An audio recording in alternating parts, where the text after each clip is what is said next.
Your daily fix of women's mixed martial arts from the UFC, Invicta FC, Bellator, and one championship. Be in the loop, cause Golden State Media Concepts got you covered. Get your fix in women's MMA. We've got you covered on Golden State Media Concepts Women's MMA Podcast.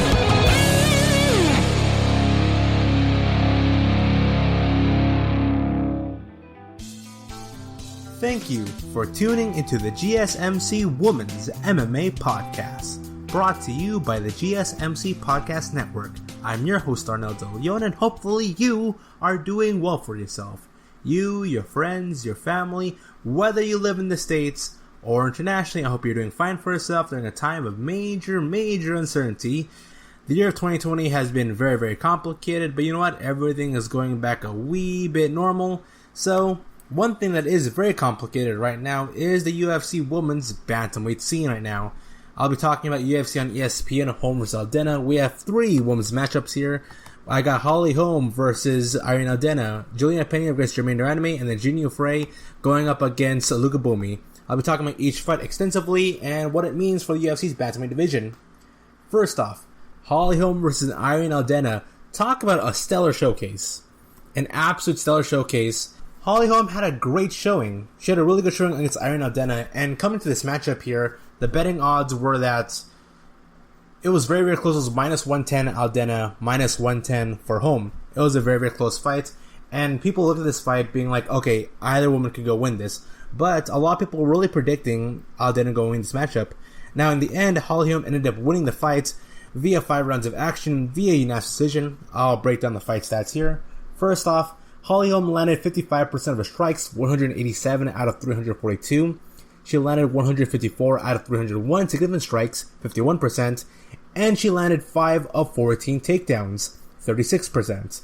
Now you compare that to Irene Aldana, who landed 92 out of 210 total strikes, 44%. Landed 69 of 185 significant strikes, which was 37%. And she landed 0 of 0 takedowns. Now the interesting stat here that really pointed out to me was the takedowns, because really, that 5 of 14 takedowns, it makes it look like that Irene Aldana, it's going to pop up some stats here, that Aldana did a really good job defending a takedown because she was able to stop 9 takedown attempts of Holly Holm. So if you were just to read the fight stats, in your mind, you're going to be like, well, Aldana defended some of the takedowns here, but Holly Holm was able to get some of it. No. Holly Holm was able to go get a takedown at least once every single round.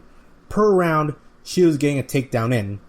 And throughout this entirety of this fight, there was no chance Irene Aldana had any momentum shifting over to her. So I'll go off my fight stats, my fight notes here. Aldana chases Holly Holm and struggles finding good range on her strikes. Holm pokes her with combinations, then retreats. Holm scores a takedown to end the fight. So what do we have this fight where we're going on? Holly Holm fought very similarly to how Dominic Cruz usually fights, though, because if you think of your typical average MMA fights, you're thinking 2 fighters square off in the middle, they're poking each other, and as you are thinking about the average MMA fights, you're imagining both fighters fighting within a vertical plane. Now, what do I mean by vertical plane? As in, when fighters are poking each other, usually, most of the time, they're fighting within a vertical plane, and that they're only moving backwards and forwards. Kind of like a fighting game, in a traditional fighting game, 2D fighting game, where you're only moving forwards and backwards, but you don't really sidestep a lot. Like in Tekken, you sidestep. Street Fighter, you're not really doing that. So, Holly Holm here, she's sidestepping almost every single time here. She did more sidestepping than she did move. She moved horizontally a lot more than she did move vertically, which meant, though, it's kind of like when you see Dominic Cruz in all his fights. Dominic Cruz almost rarely moves vertically. He usually goes horizontally. Like, he's always running around in circles, sidestepping around the opponents, going inside, poking him with some combination, ending off with a leg kick, then going backwards. The reason for this, though, is to make their opponent very uncomfortable here, and Holly Holm Irene Aldana just never was comfortable in finding her range against Holm ever. She never did, because Holly Holm, she'd go in, poke Aldana, then Holly Holm would start circling around Aldana, and then Aldana there was never an instance where I felt like Aldana was comfortable in finding her range. Because Aldana is significantly a lot more bigger and has a lot more reach advantage over Holly Holm. And Aldana is a really great kickboxer and really good in defending a takedown. And so what Holm did in this fight was masterful class.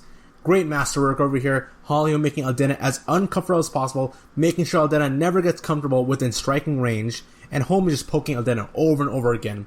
Body punch, into a leg kick, goes inside, goes in for a couple of short hooks, goes for a quick combination, ending off another leg kick, going backwards, going in for a body kick, heading back out. She's always poking Aldana. And Aldana, she's just unsure what she's supposed to do. She doesn't know if she's supposed to go chase after her opponent. She doesn't know if she has to go wait for Holm to go come after her. And so the second round goes pretty much the same way.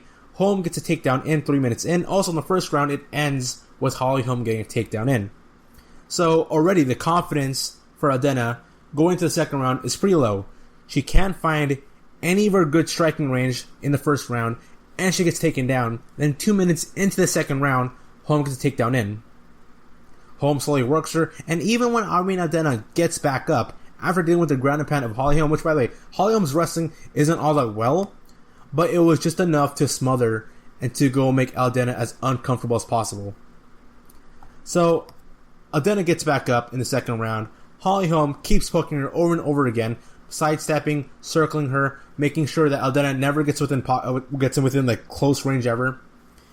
What was very strange to me is that, so obviously Holly Holm just kept avoiding dirty boxing. Holly Holm didn't want to deal with dirty boxing. She didn't want to deal with fighting Aldana as it comes to close quarters and inside the pockets. And here's the thing: every time Aldana pressured forward onto Holm, so Aldana's trying to force and dictate the pace to being a close range fight, Holly Holm would come in and she would reverse the momentum going towards Aldana. So it'd be Aldana rushing Holm laying in some really good counter punches, then pushing forward on Aldana, and next thing you know, Aldana's back is on the cage.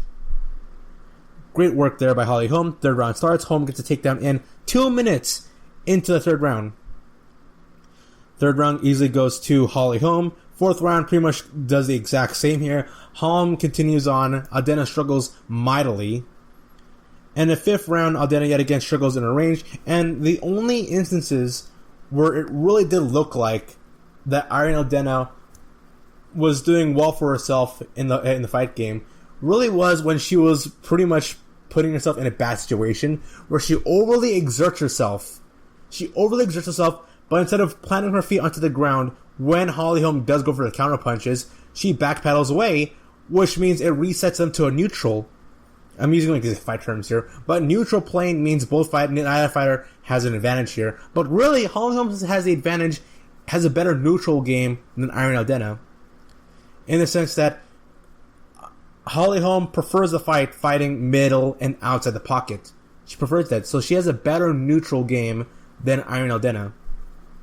Irene Aldana's neutral game isn't as good. She just could never win fighting outside the neutral, but she gains advantage fighting inside the pocket, but she's dealing with a whole lot of damage inside the pocket, and she doesn't want to get potentially knocked out by Holly Holm, so she kind of retreats. And this leads to me talking about the cornermen here. I recently did a podcast discussing Mike Perry, and Mike Perry went on to talk about how he has no need for cornermen because the cornermen don't really give actual advice or don't give any good advice. And I kind of agree. To that. In that I've seen instances where, especially like the real recent one, two recent ones I can think about, was Anthony Lionheart Smith when his coach wanted him to fight, but he didn't want to continue fighting. And the cornerman's advice was like, hey man, you're a warrior, man. You're a warrior. Go out there and beat him. And then for Tony Ferguson, he's looking at his corner crew, and his corner crew's like, hey Ferguson, you're doing a good job out there. Hey, Eddie Bravo, go in. Tell Tony Ferguson what to do. And Eddie Bravo looks confused. The cornermen look confused. Tony Ferguson has no actual input coming in. And so the cornermen aren't really doing anything here. And the same thing applies for Irene Aldana in this instance here. Every single round, Holly Holm is completely destroying Irene Aldana. I'm surprised some of the rounds were even 10-8s because it was that obvious that Holly Holm was winning. So every round, Irene Aldana would go to her corner, and her corner crew would come in, wipe her down, give her water, check any bumps in her body or in her head, saying, "Hey man, you're doing a good job there, Aldana. You gotta be aggressive." And I hate that. I absolutely hate that advice. Just be aggressive. Be aggressive. Every time Aldana becomes aggressive, she pretty much gets nailed in the head with a really strong combination, and out of the two of them, Holly Holm is pulling off better combinations. More harder hitting punches. More cumulative strikes. And the cornermen are like, "Hey, just get aggressive." And apparently this coming in from a post-fight interview with Irene Aldana. According to Irene Aldana, she says that she didn't follow her corner crew's game plan, and that she didn't commit to the game plan. And I'm thinking here, what the heck was the game plan? What was the game plan? Because according to the corner crew, according to Irene Aldana, the cornermen gave her advice and gave her a game plan that she didn't follow. And in between breaks, the cameramen get close to the corner crew so you can hear what the corner crew is saying. And the corner crew is saying, "Hey man, you just got to go out there and just be aggressive." What kind of advice is that? Because really, her being aggressive gave Holly Holm there are several moments in this fight here where the momentum shifted for Holly Holm becoming the aggressor here, despite the fact that Irene Aldana was the chaser for the majority of this fight, because Irene Aldana just kept going in. She was fighting Holly Holm's game, and she made no adjustments. From first round to fifth round, Aldana made no adjustments, and the only advice I was given was, "Hey, Aldana, go out there and be a little bit more aggressive. You gotta lay it all on the line there." It's the same advice that Anthony Smith's cornermen give. "Hey man, you just have to be a little bit more aggressive." Be aggressive. If you're not winning in the exchanges, why do you want to be aggressive? Why? Yes, Holly Holm struggles in fighting inside the pocket, but her barreling her way, forcing the fight to go into the pocket, isn't working out for her. Here's what I thought Irene Aldana should have done. I thought Irene Aldana should have planted her feet. I know this isn't fun, but she should have just planted her feet on the ground, stay put, and become a counter striker, and let Holly Holm come towards her. Because the moments where it looked like Irene Aldana was able to go and land some good clean strikes onto Holm was in the counter punches. There were moments like when Irene Aldana stopped chasing its Holly Holm, when she stopped chasing her and just stayed put in one area, Holly Holm becomes impatient. And then she goes in there for a leg kick or for a combination, which leads to an opening for an Irene Aldana to go pull off a combination. That is what Aldana should have done. She should have been a lot more passive. She should have fought a lot more safe. She should have fought with a better fight IQ. Her cornermen just did not help her out in that instance, with them just saying, "Hey man, just go out there. Be aggressive. Leave it all out on the line." Are you kidding me?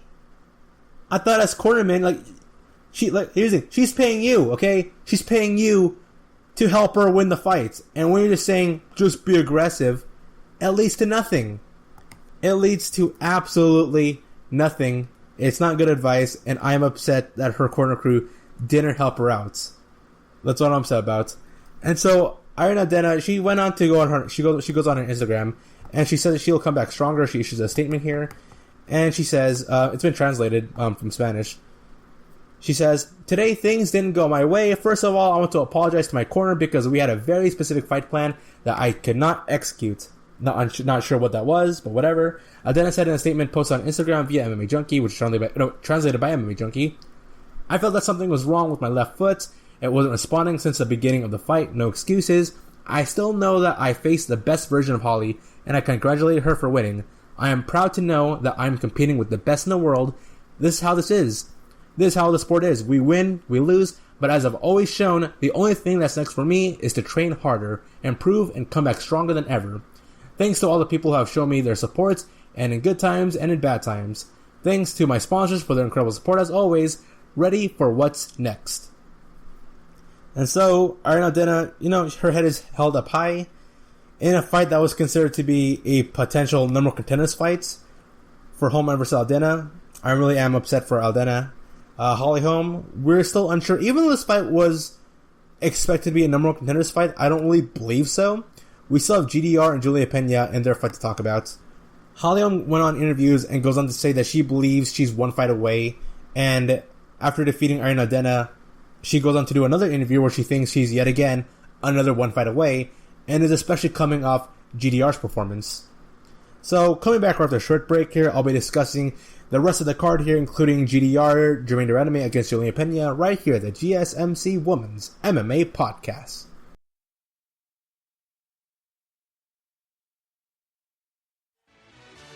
Check out the show that's built on the MMA. From the UFC to extreme cage fighting, they got the fights covered. Check out the GSMC MMA podcast. Get the latest news on past or upcoming fights. Join us as we talk to and about some of the biggest names in the MMA, past, present, and future. When it's the fight game, there's just one show to check out. GSMCpodcast.com/MMA-podcast. Don't forget to like them on Facebook and follow them on Twitter. Visit GSMCpodcast.com for more info.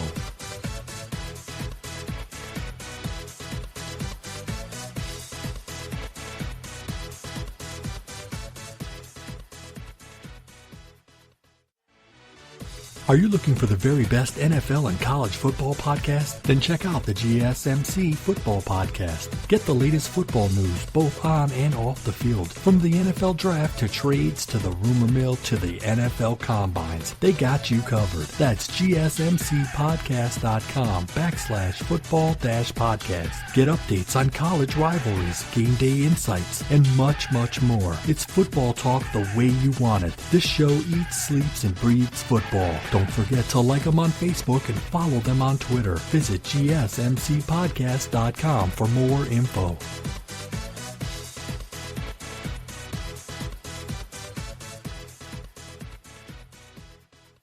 And we are back. I'm discussing UFC on ESPN, Holm versus Aldana, to which Holm had a very decisive victory against Irene Aldana. Very impressed right there. Then I expect Holly Holm to be at least maybe just one fight away from possibly fighting against Amanda Nunes. Amanda Nunes is going to be fighting against Megan Anderson for the featherweight title. I know, Nunes, she hasn't defended the Bantamweight belt for a year. She's a double champion, but she's also a champion for the featherweight division. That's pretty much non-existent right now. Other than Felicia Spencer and Megan Anderson, there's really no one else in the featherweight division who should be fighting against Amanda Nunes. But now let's go talk about GDR against Julianna Pena. To me, in my opinion, was the fight of the night. Pena versus Germaine Randamie was a really fun fight. I was very back and forth here. And I'll go by each round here and tell you what happened here. I'll kind of give you a brief summary of what happened in this fight here. So, coming to this fight, there was a lot of hype going into this fight in the sense that this is Germaine Randamie's gimme fights. It was Holly Holm, Aldana, GDR, Pena, and it is expected that GDR and Holly Holm would win their respective fights. And actually, it was very likely we could have seen GDR versus Irene Aldana, which could have been another fun matchup here. A lot of people started putting Julianna Pena in the side. Not a lot of people thought she was going to be a real challenge for GDR, but she really was. It was a very, very close battle that came down to the third round here. First minute is just them poking each other. Unlike the Holm-Aldana fight, they fought very vertically. There wasn't really that much sidestepping or them trying to angle each other and finding strange angles and circling one another for strikes. No, it was a very straightforward poking each other, both of them trying to feel each other out. GDR is able to rock Pena with a really good right overhand counter punch just 1 minute into the fight. Pena is on the offense while GDR is mostly countering this fight for first, second, and third round. It was Julianna Pena chasing GDR and GDR being a lot more of a counter fighter here. And also, according to GDR from her fight interviews along with her cornermen, they kept saying Germaine Randamie, she was going to, she's mostly known as a kickboxer, mostly known as a striker. After a bout against Amanda Nunes, she will now be more focused in developing an all-around game. She's going to be more of an all-around fighter who's going to become a true mixed martial artist. I think it was Dan Hardy who was talking about it, and I'm like, well, you're in the MMA game here. You're in the MMA game, and only now you're talking about becoming a true mixed martial artist? Strange. How strange. I always thought that if you're going to join the UFC or participate in the mixed martial arts events, you're going to be a true mixed martial artist already. But as of right now, only now she's just starting to get a good sense of the grappling, of the clinching, and more of the counterpunching aspect to MMA. So GDR, she's landing these really good counter hits. She's winning for most of the exchanges here. Julianna Pena is incredibly aggressive in this first round, to the point that she's pretty much placing herself in bad situations. But as she's being very aggressive, there are moments, even in Germaine Randamie's face, where she's like, wait, what the heck, you're being this aggressive? Wow. Like, Pena was very aggressive and very reckless, to the point that it caught off GDR off guard, to the point that Pena landed some really good clean shots on GDR. And then Pena, she clinches Germaine Randamie, gets a takedown in by the end of the first round, but I say Germaine Randamie wins the first round. Even though Pena got a takedown in, and she landed some good clean punches onto GDR, Germaine Randamie, for the most part of the fight, I say 3.5 minutes of the 5-minute fight was Germaine Randamie winning. And then we go to the second round. Both women start scrapping. Pena, no fear, man. No fear. Like a homeless person and someone who stole lunch money, just dives into Germaine Randamie. 10 seconds into the second round.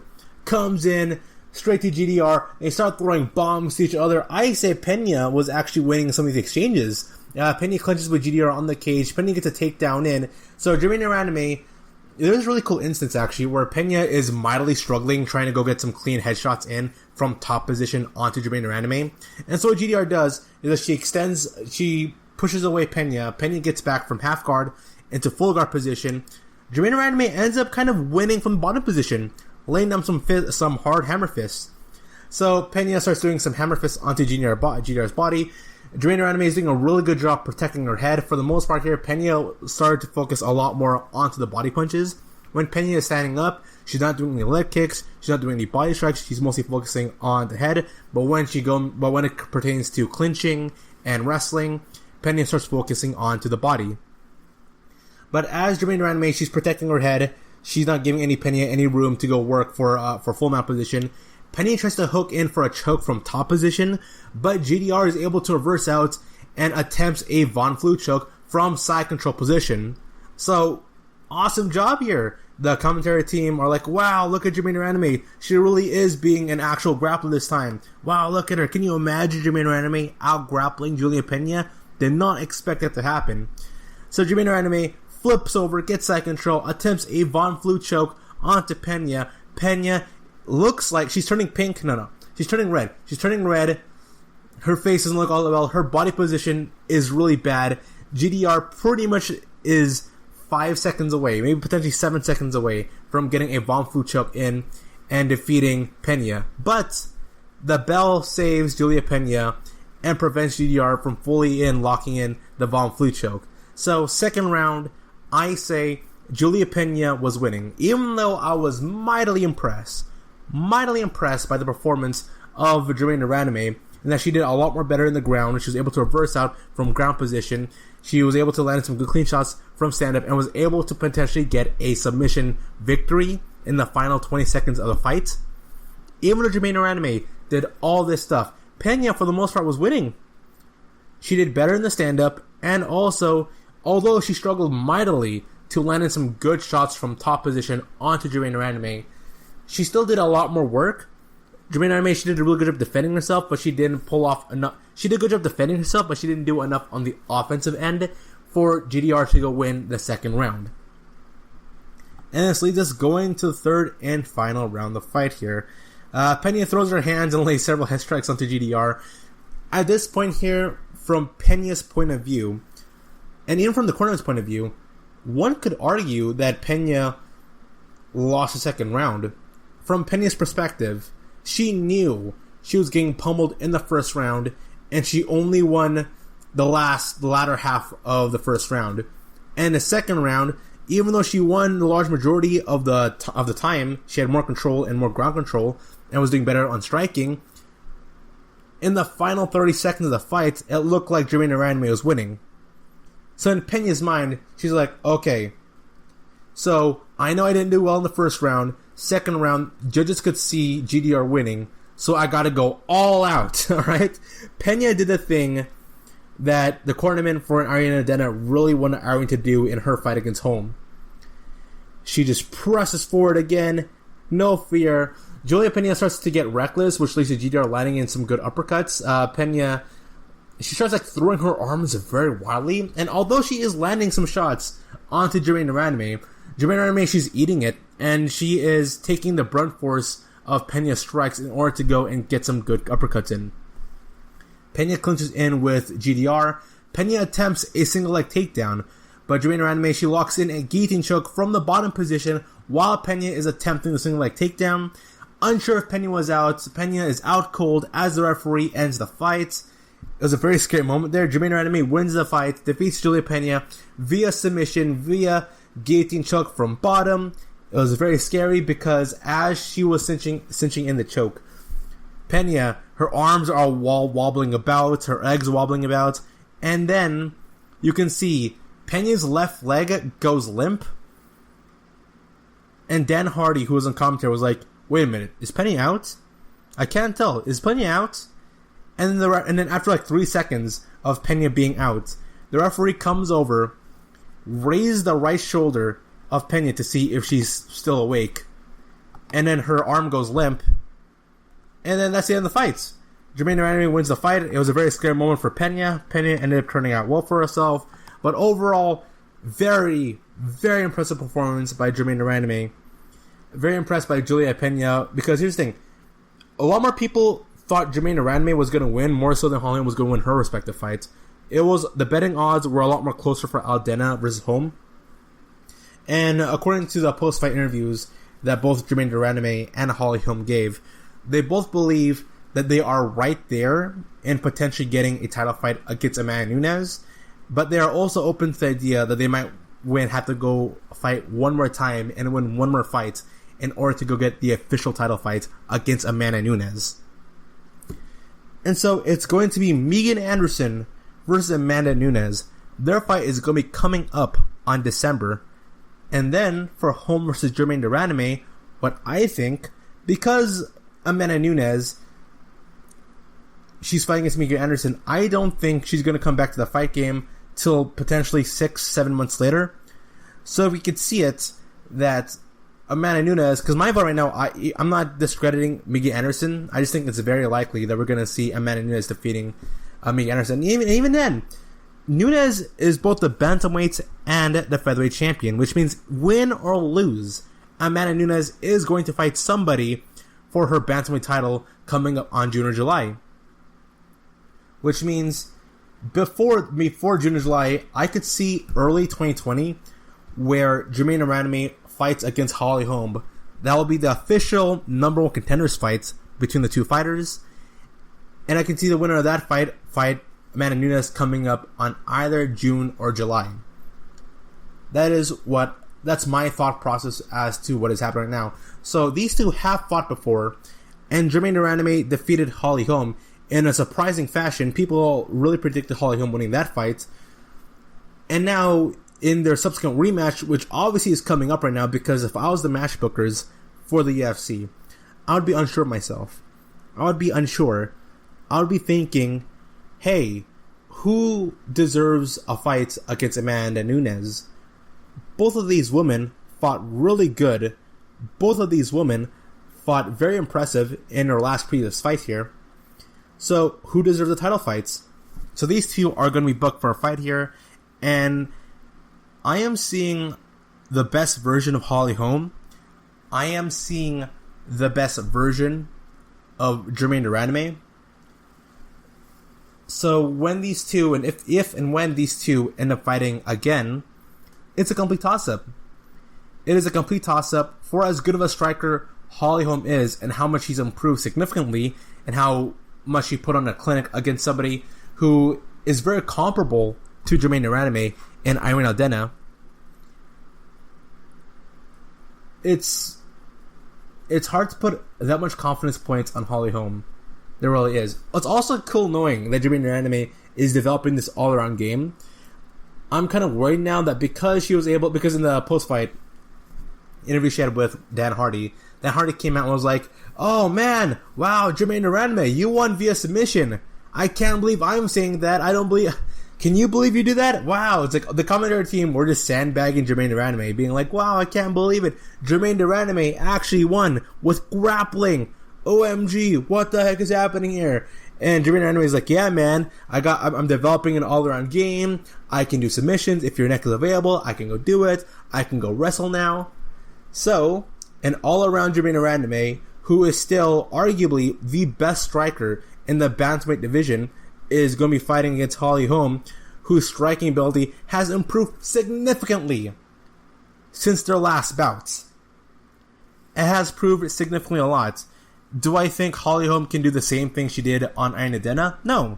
Because if you look at the Pena versus Germaine Randamie fight, it really was Germaine Randamie fought how Aldana should have fought, in the sense that she was very passive, she was very safe. We're normally used to aggro-aggressive Germaine Randamie going in, wrecking girls.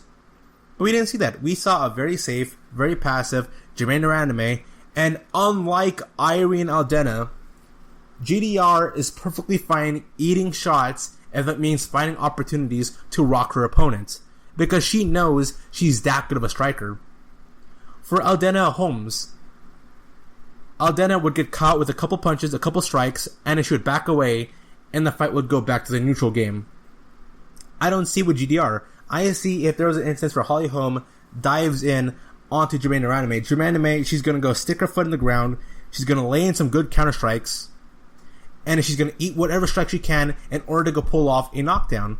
Now, there wasn't a knockdown for Pena versus Germaine Randamie, but there are brief moments in this fight where if it wasn't for Pena backing away, there could have been Germaine Randamie knocking out Pena. It was a very, very close bout, very exciting bout, and I'm happy and I'm excited to see what happens for these next four.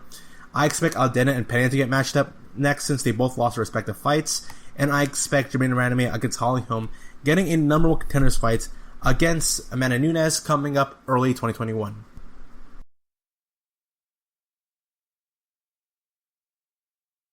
Tired of searching the vast jungle of podcasts? Now listen close and hear this out. There's a podcast network that covers just about everything that you've been searching. Hey! The Golden State Media Concepts Podcast Network is here. Nothing less than a podcast bliss with endless hours of podcast coverage. From news, sports, music, fashion, cooking, entertainment, fantasy, football, and so much more. So stop lurking around and go straight out to the Golden State Media Concepts Podcast Network. Guaranteed to fill that podcast itch. Whatever it may be. Visit us at www.gsmcpodcast.com. Follow us on Facebook and Twitter, and download us on iTunes, SoundCloud, and Google Play.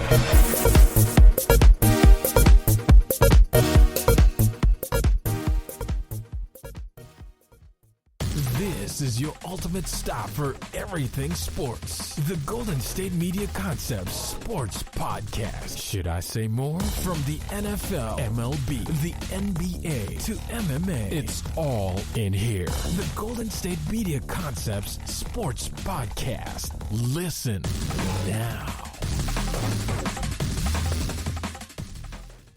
And we are back. The other fight that came up from UFC on ESPN, Holm versus Aldana.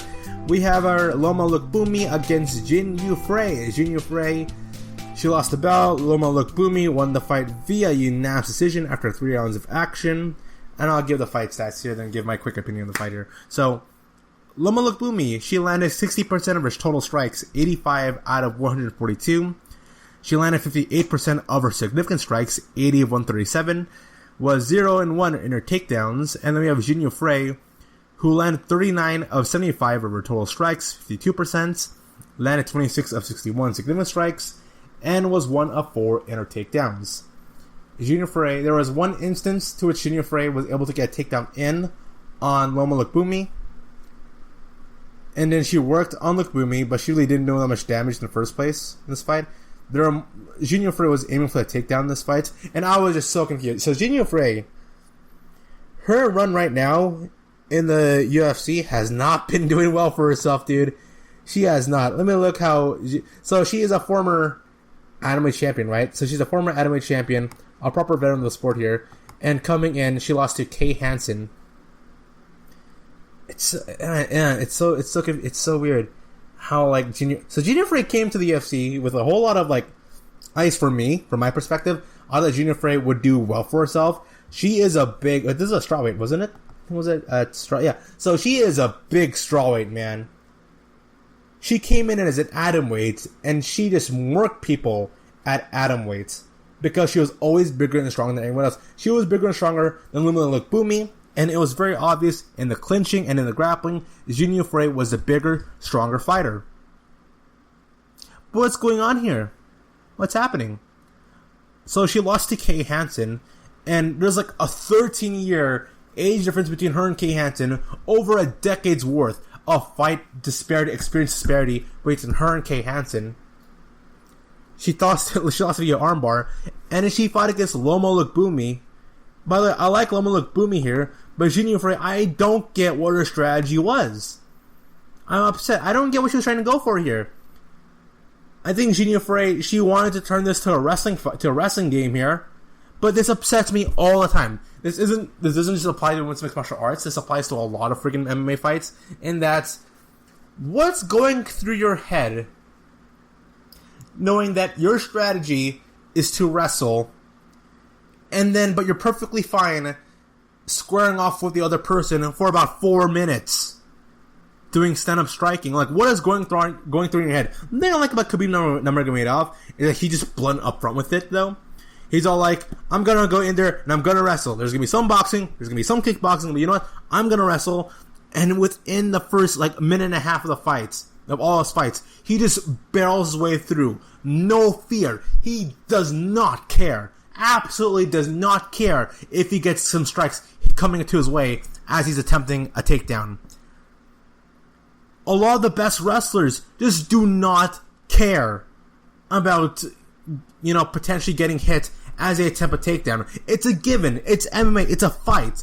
No one who genuinely expects to get a takedown in, a clean takedown, where they're not getting some resistance. Who expects that? And I have no clue what Junior Frey's strategy here, because here she is boxing with a really good kickboxer, and she's clinching with somebody who is just absolutely murking her in the clincher. Good job for Lomo Lukbumi here. Lukbumi. She is laying in some vicious elbows. Lukbumi, she's winning in the close range. She's winning outside the pocket. She's winning with the clinches. And Junior Frey, she's not... I don't know what's wrong with her. Maybe if I saw something from her... Because Junior Frey, with the way how she fights right now, I don't get what her win condition was.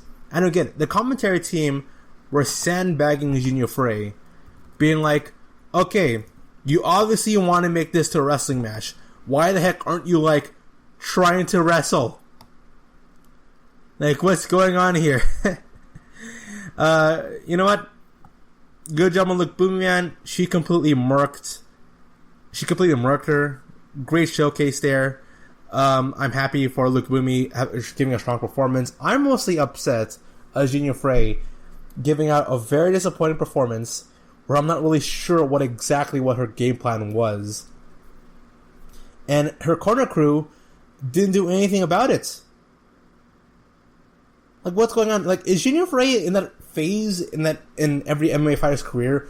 Because she's 36 right now, where you're in your mid to late 30s, and you're thinking to yourself, okay, I care more about sustaining myself in my career and my physical body more so than trying to win the fights. I don't get it. It's just because that's not the truth. That's not actually how it works. Like, eating... you mean tell me you're preserving your body more eating shots to the face than you do exerting the energy to punch someone in the face? It's more you mean tell me it's more beneficial for your health to be punched in the face more so than actually punching somebody else? What the heck? What the heck? Man, it gets frustrating. It is really, really frustrating, and I expect better. I expect better, a lot more for Junior Frey, and I'm happy there are a lot of young prospects in the respective UFC women's divisions that are trying to go make a name for themselves. I'm happy about that. Congratulations, Lukbumi, for a good showing. Disappointed in Junior Frey. And now let's talk about something that is a wee bit controversial here right now, and that is OnlyFans. Whoever you are, I have different friends from different backgrounds who have varying different opinions as it pertains to OnlyFans. But I'll be talking about the positive aspect of OnlyFans and combat sports here. So it is being written in by Damon Martin through MMAfight.com. The headline being the business of MMA, the explosion of OnlyFans in combat sports, and more.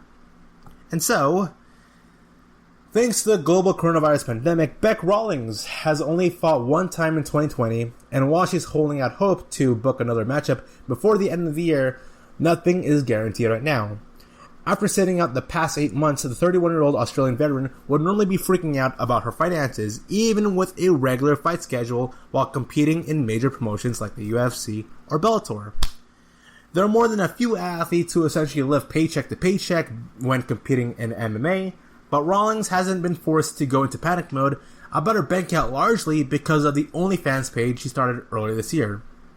And so, for those unaware, OnlyFans is a subscription-based website where content creators can post photos, videos, or even music with fans, typically shelling out a monthly fee to see what's on a person's page. The site came to prominence over the past couple of years mainly because sex workers began flocking to OnlyFans to not only control the content they were putting out there, but also to cash in financially after the internet completely changed the adult entertainment industry in recent years.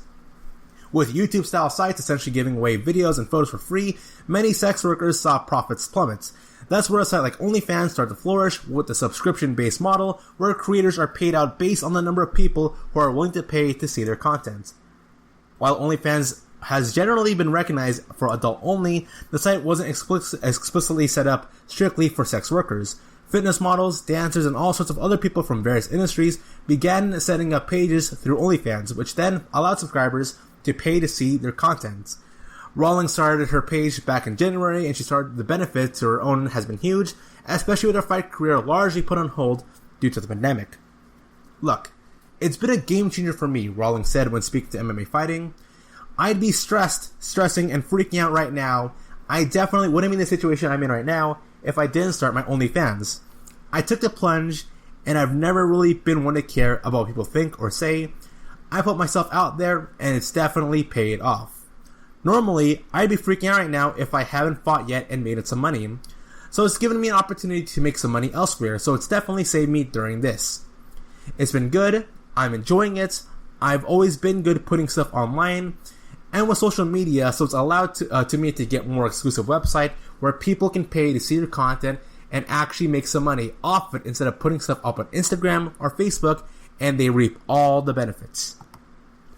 Alright then, let me give my quick view here before I expand upon OnlyFans here from this article. Alright, so I'm relatively young, alright? I'm relatively young, and OnlyFans, here's my tangent here. OnlyFans is bizarre, okay? It's bizarre in the sense that OnlyFans really is like PG porn. And the appeal of OnlyFans is weird because you have like Pornhub, you got other porn sites happening out there.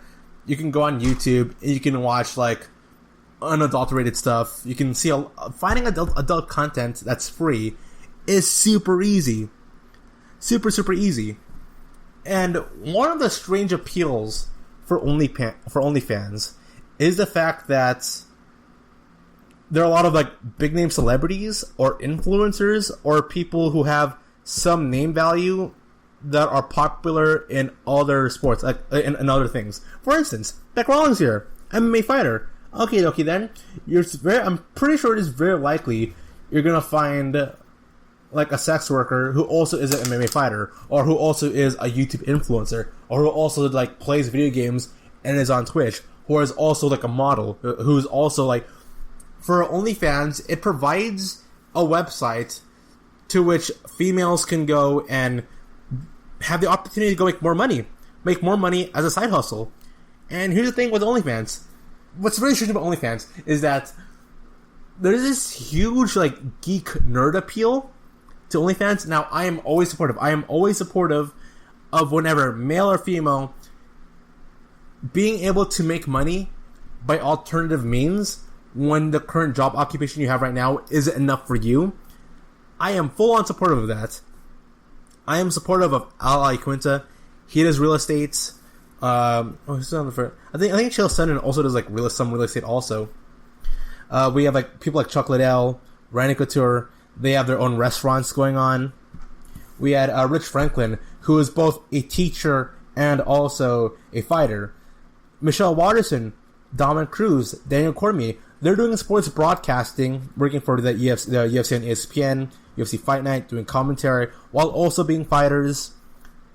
Tyron Woodley. For as much as I like to bag on Tyron Woodley, at least he has aspirations to like do acting and do music. Wonderboy Stephen Thompson, who probably got more name recognition doing his YouTube reaction videos online than he did ever competing for the UFC. Because if you go on YouTube right now and type up MMA fighter reacts, you're gonna see Wonderboy Stephen Thompson's face. He's gonna be one of the first videos you see, and it's got like millions of views. And he does this all the time. All the time. Jorge Masvidal, he's got his own YouTube channel, and he's doing it also.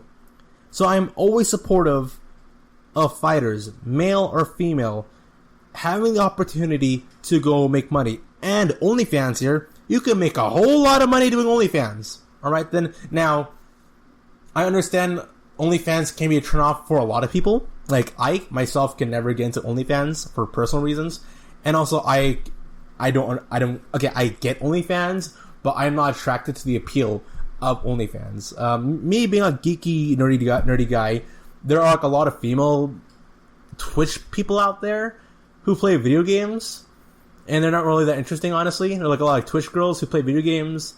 They don't really say anything interesting, and then they have an OnlyFans, and then you pay money for her, and then you got the simp culture, you got the thought culture going on, you got incels. It's a strange dichotomy and strange culture that I really don't want to be part of, because it's very cringy. It's very uncomfortable for me. But these women, man, like, I think I saw somewhere on Twitter that one chick says on Twitter, she was like, hey, I was able to make $15,000 in the span of 1 week just doing OnlyFans, just texting people, just posting up photos, just posting up videos. And a lot of people are supportive of that. They're like, you know what? You made $15,000 in 1 week. Times that by 4. You made $60,000. You made you made $60,000 in the span of 1 month. $60,000. Now, I check all the time. Every week, I check up on how much money these fighters are being paid. Whether it be Bellator, ONE, UFC. $60,000 in the span of 1 month.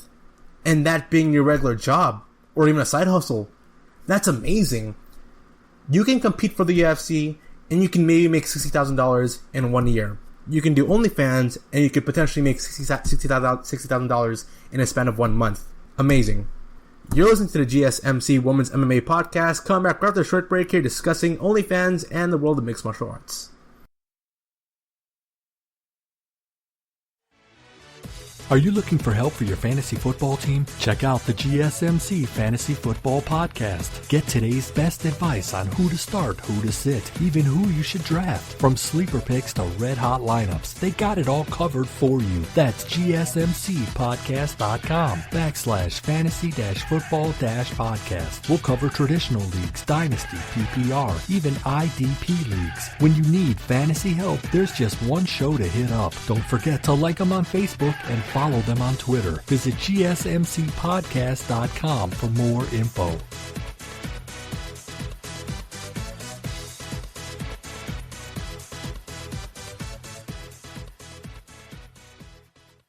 And we are back. I am discussing OnlyFans and women's mixed martial arts. Very controversial here, but I said it before, I am supportive of whenever a person has the opportunity to make a lot of money, and considering the year of 2020 is very difficult with businesses closing down, and also with them, fighters in mixed martial arts, they don't make that much money. They don't. especially women in mixed martial arts, they really don't make that much money. All right, so if they have the chance to make a whole lot of money, more money in the span of 1 month than they can in potentially a full year, I'm all for it. I'm all for people being given the opportunity to go make more money. And right now, it's so I'm reading this right now. And she says, Beck Rawlings, who is doing OnlyFans, she says, normally I'd be freaking out right now if I haven't fought and made some money, so it's giving me the opportunity to make money elsewhere, and I'm always part of the side hustle. Especially in the year of 2020 right now, when everybody is attempting a side hustle. Like, all my friends have side hustles. I have side hustles. Okay, personal stuff with me. My side hustle job is doing Postmates food delivery. That's my side hustle. And it's impossible not to do food delivery and not see somebody who's got the full-on, 3 monitors, giant headset going on. He's got a webcam, or she has a webcam, and they're doing, streaming. They're doing Twitch stuff. They have OBS. They have XSplit going on. I swear, every couple houses away from me, there's at least one person who's doing Twitch. Because you can make a whole lot of money in Twitch. I mean, look at Ninja. I think Ninja made $5.5 million in a span of 1 year, playing 6 hours of video games per day. $5.5 million just to play video games. Alright? So, now I wouldn't do that. No. If I knew I'd be paid $5.5 million in a year, I would definitely do that. Never mind. And so, to be clear, so I'm reading this article here by MMA Fighting. To be clear, Rawlings controls every aspect of her OnlyFans page, from photos and videos to messages she exchanges with her subscribers.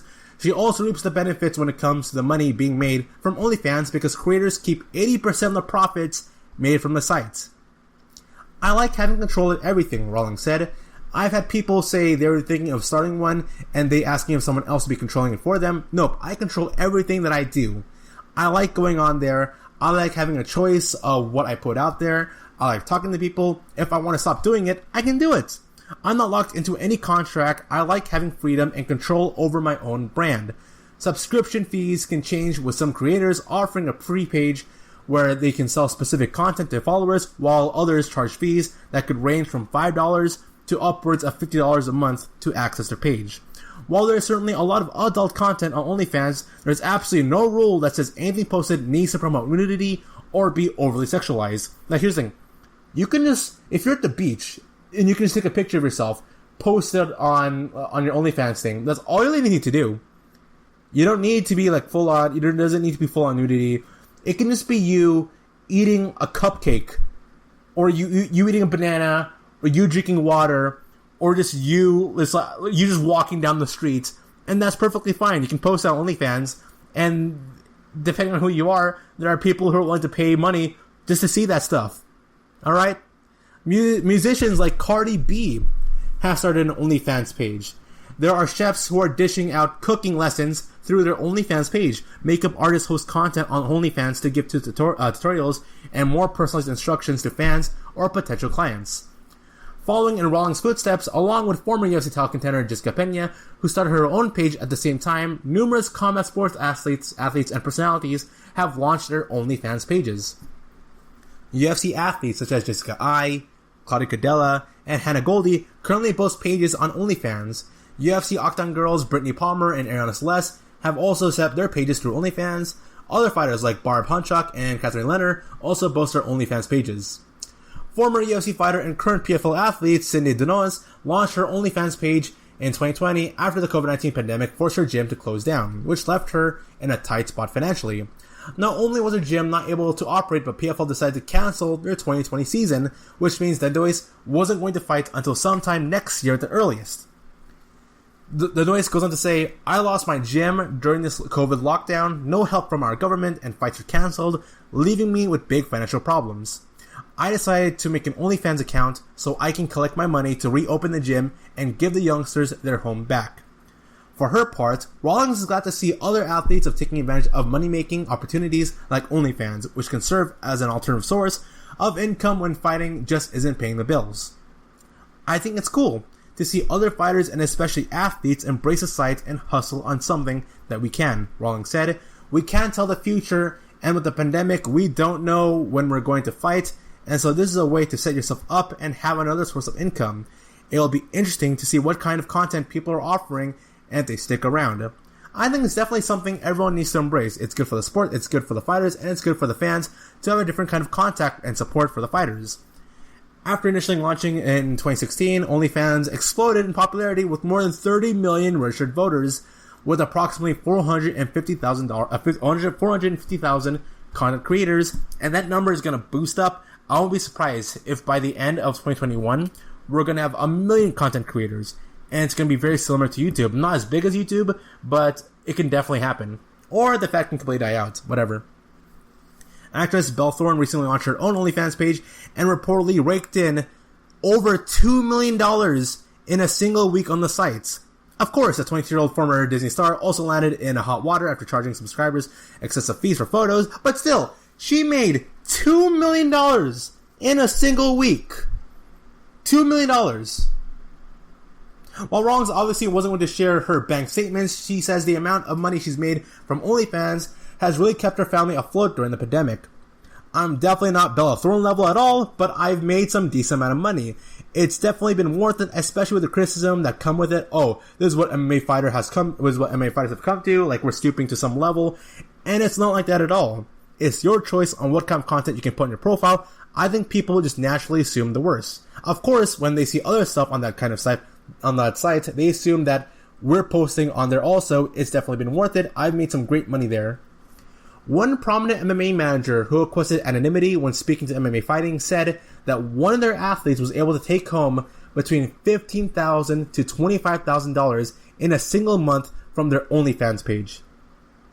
$15,000, $25,000, and that's not including the extra bonus they make from fighting. So just think about that right now. Let's just say she makes $20,000. Let's say there's one fighter who makes $20,000 per month. $20,000 per month, times it by 12. So wait, let me do the math here. I am sucking at math at this point now. And so, if one fighter were to go and make $20,000 per month, a fighter can make $20,000 per month. By the end of the year, they'd be making $240,000 and place that on top of their fight money. Note here, the fight money that most of these fighters are making is around maybe potentially $70,000. So we can have a female fighter make $240,000 in a year doing OnlyFans, then make $70,000 off fighting once in a single year. They banked in $310,000. $310,000. And they made a majority of their money just by posting images and videos of themselves on OnlyFans. Now then, I know what you're thinking. Depending on who you are, your perspective on money might be different from others. Me, myself, I've studied in Northern California. My university was at the Silicon Valley. I got friends who at a young age are banking in upwards of $6,000 per week. I got friends who are just working at Home Depot. I got friends who are working in jobs in Google and Facebook. I got friends who work at Taco Bell. I got friends who work as car engineers. I got friends who work for private Fortune 500 companies. Within me and my circle of friends and where I studied, the concept of money varies differently per person. And the reason why I'm talking about this is because to the Dana Whites, to the Ben Askrens, to the Chael Sonnens out there, they can go see one fighter get paid $70,000 in one fight, and then they can potentially fight again and get paid another $70,000. And Chael Sonnen would be like, well, you know what? You made $140,000 by being an MMA fighter and fighting twice a year. That is really great, amazing money. And you should be appreciative that you're able to make that much money. Did you know in California, because they're probably going to say this, I don't know if they actually know it, but in California, the average salary median income is $66,000. If you're making $66,000 a year, you are an average person. But if you were to work in the Silicon Valley area, the average salary there is upwards of $250,000 a year to be considered average. Silicon Valley, if you make $250,000, you are considered an average, everyday, normal, ordinary person. So, and also here's another thing. I play a lot of NBA and Madden NFL, and I like playing the GM mode. And in those games, you got players like LeBron James, Anthony Davis, John Wall. These players make well over $30 million a year. $30 million a year. And I would like to live in a world where the largest MMA organization in the world, the UFC, will be able to pay off their athletes so much money that there's no need to go do OnlyFans, because honestly, I can't get into OnlyFans. And it's been archived for years. Early this year, John Jones and Jorge Masvidal, they'd be complaining, hey, I want to make more money. I want to make more money. Hey, give us more money. It's unfair that fighters are being paid X amount of money, and the ratio that they're making is far different from the actual money coming in to the actual organization. And according to Dana White, the UFC is more successful now than it's ever been before. And although there has been inflation for fight checks and how much money they're making per year, it's increasing.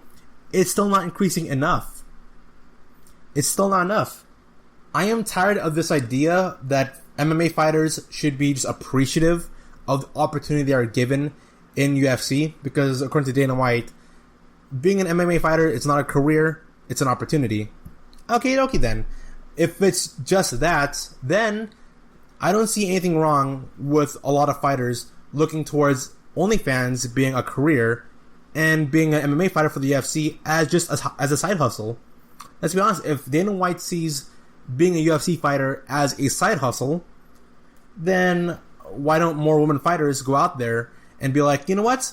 I don't want to go do, you know what? I'm not going to be a full-time UFC fighter. You know what? You want to offer me a contract? I'm not going to accept it, because this is a side hustle. It's just an opportunity. I'm declining that opportunity because my career over here doing OnlyFans, that'll make me a lot more money.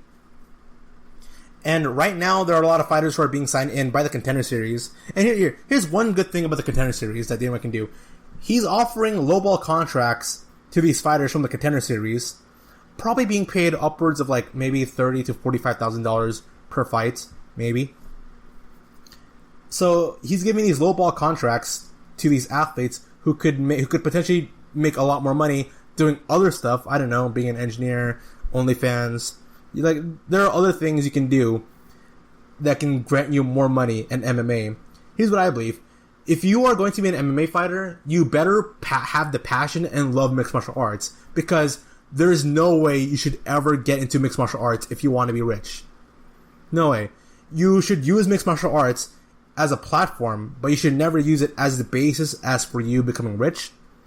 Conor McGregor, being the smartest man in MMA, he went to an organization that underpays their fighters, and in the year of 2019 or 2020, he made $47 million, and now he could be potentially fighting against Manny Pacquiao for more money that can even count.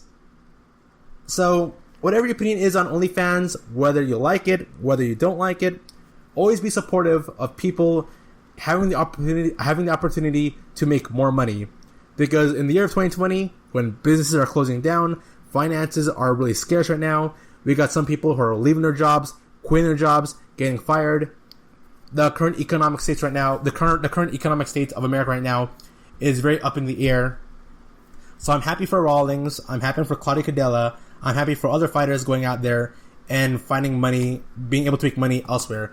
Honestly, here's the strange part about it. Paige Van Zandt is a trailblazer in this, initially, if you really think about it. And if Paige Van Zandt, I don't know if she has an OnlyFans, but if she were to make an OnlyFans account, I can guarantee you she'd be raking in a lot more money within the span of just 1 year than she did in her entire run being a fighter for the UFC.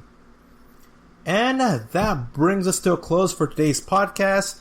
Really getting to fighter economics, because for some reason I can't stop talking about fighter economics all the time in this podcast here. But you know what? The world of mixed martial arts, it's a very carny organization, a very carny sport. And if you can make money doing something else elsewhere, I'm all for it. While also maintaining your integrity of being a fighter, I'm all for that. That brings us to close. I am Arnel De Leon. All I gotta say is thank you. Thank you for listening to the GSMC Women's MMA Podcast, brought to you by the GSMC Podcast Network. I'd like to ask you to please remember to subscribe to the show and write a nice review. That really helps us. Also, if you can, please follow us on Facebook, Twitter, and Instagram. Thank you, and have a good night. You've been listening to the Golden State Media Concepts Women's Mixed Martial Arts Podcast, part of the Golden State Media Concepts Podcast Network. You can find this show and others like it at www.gsmcpodcast.com. Download our podcast on iTunes, Stitcher, SoundCloud, and Google Play. Just type in GSMC to find all the shows from the Golden State Media Concepts Podcast Network, from movies to music, from sports to entertainment, and even weird news. You can also follow us on Twitter and on Facebook. Thank you, and we hope you have enjoyed today's program.